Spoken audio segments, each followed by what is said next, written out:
Hello friends, this is RK Singh and today I like to teach you, I like to tell you, I like to help you how to use poetic devices in our literary creations. As you know, it is human nature. Everybody, every creature of this world likes to beautify himself, herself. Similarly, if we want to beautify our language, our speech, we shall have to use figures of speech, rhetoric and poetic devices.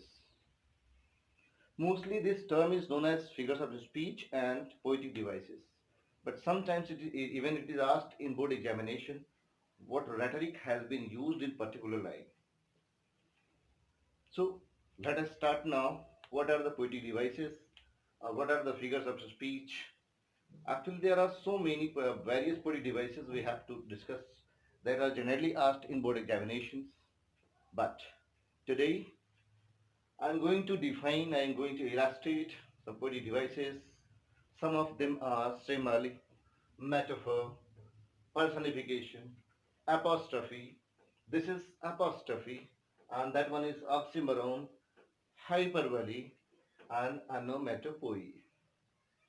Sometimes this one, hyperbole, is wrongly pronounced, and people pronounce it hyperbole. This is exactly wrong, and the correct pronunciation of the word is hyperbole, and this one is apostrophe, and this one is onomatopoeia. Clear? So let us move to the first poetic device, which is generally asked in board examinations as well as in many competitive examinations. So the very first is simile.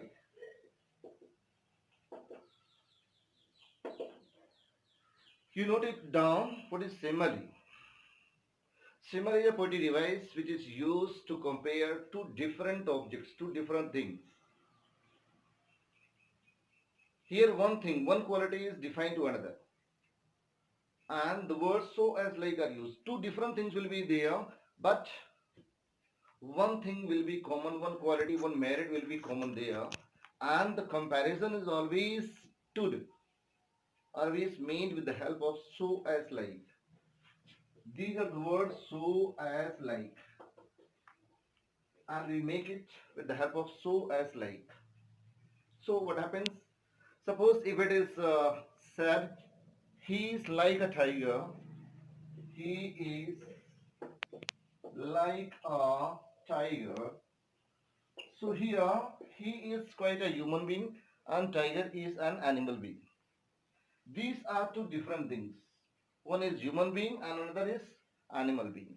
But one quality is being compared, that is between a human being and an animal being. So what quality of tiger is being, what quality of he is being compared to?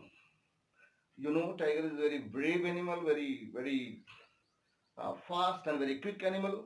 So the bravery, the fastness of tiger is being compared to he.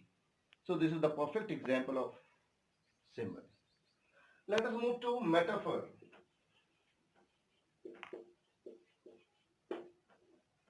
Metaphor is supposed to be elder brother or very similar to simile, and it is also known as hidden simile. What is known as hidden or implied simile? Clear? What is exactly in this poetic devices too? In this poetic device too, two different things are compared to each other, but so as like are not used. Understood? So as like are not used for making comparison. Simply this is known as direct comparison.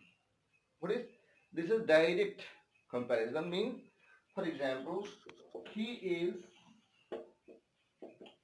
lion of Mewar.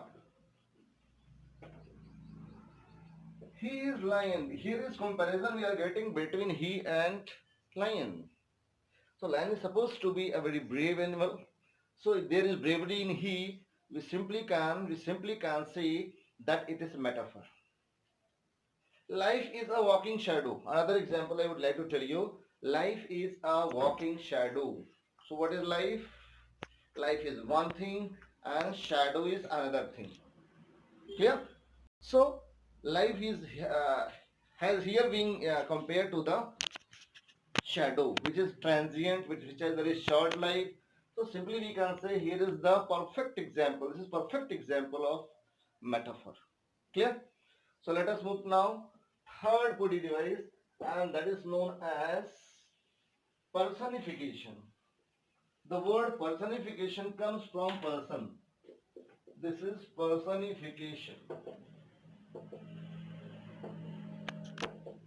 In this body device, some non-living things, feelings and ideas are supposed to be living. They are supposed to be lifeful, and that is called personification. Clear? So if we say love is blind, love is blind. How can you say this is a personification? Yeah, what is no? What do you know? Love is a feeling. Love is an idea. Love is a sentimental feeling. The sentimental thing, it's a feeling, it's an idea. So here love is supposed to be blind, one who has no eyes. So generally it is quite clear that love is not a living property that can have some eyes. But here love has been personified. It is being presented as some lifeful thing. And that one is eyeless.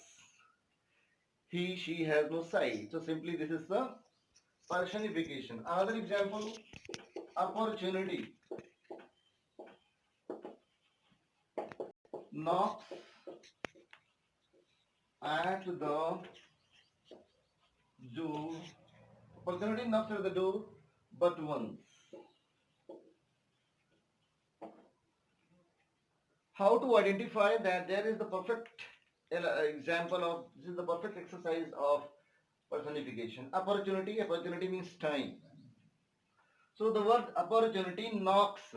Who does the work of knocking? A human being. A human is supposed to a human is supposed to knock. So here opportunity, the time, the period is supposed to be knocking. It is behaving and acting like a human being, like a person. So this is also a good example of personification. Now let us move to the fourth one, and that is apostrophe. Apostrophe. Even in punctuation, while we study punctuation, we go through apostrophe. And the word apostrophe stands for ka ke ki. It means it establishes relationship. But here it is rather a little bit different. When we talk about apostrophe, here non-living things, feelings and ideas are directly addressed. What is the difference between personification and apostrophe? In personification, non-living things, feelings and ideas are generally supposed to be living one. But in apostrophe, they are directly addressed. Lifeless things, feelings and ideas are supposed to be living and they are directly addressed. For example, if we can say, "Oh death, come to me soon.